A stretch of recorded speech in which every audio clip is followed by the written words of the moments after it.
Әлемдегі ең қорқынышты жерлер тізіміне енген Қазақстандағы Өлікөл.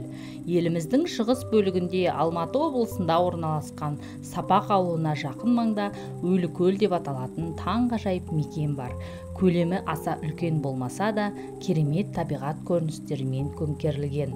Адамдар тұратын ауылдан алыс орналасқан бұл көлдің тылсымға толы тіршілігі туралы әңгіме ел арасында аңызға айналып үлгерген.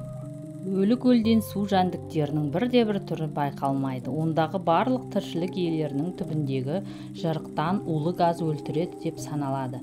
Өлікөлдің суына түсіп жүрген водолаздар онда 5 минуттан артық болуы мүмкін емес екенін айтады. Тіпті баллонда ауа толып болғанның өзінде де. Суға батқандар саны бойынша статистикасы да қайғылы. Жыл сайын су қоймасында түсініксіз себептермен бірнеше адам суға батады. Көбінесе олар халық ертегісіне сенбейтін демалушылар, туристер. Бір қызығы, физика заңдылығына қарама-қайшы болғандай батып кеткен адамдардың денелері судың сыртына қайта шықпайды. Жергілікті тұрғындар көлді қарғыс атқанына сеніп, оны айналып өтеді. Көлдің атауының өзі естігеннің тәнін түршіктіріп, жанын шошытарлықтай қорқынышты.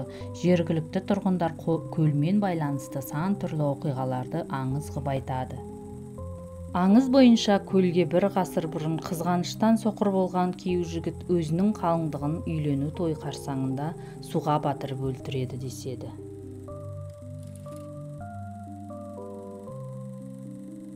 Сүңгуірлер тылсым көлді зерттеуге тырысқанымен суға түсе сала тыныстары тарылып, түсініксіз себептермен ауа жетпей қайта шығып кете береді екен.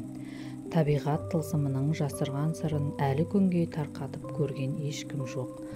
Бір анығы, бұл көл әлемдегі ең мистикалық қорқынышты жерлер тізімінде.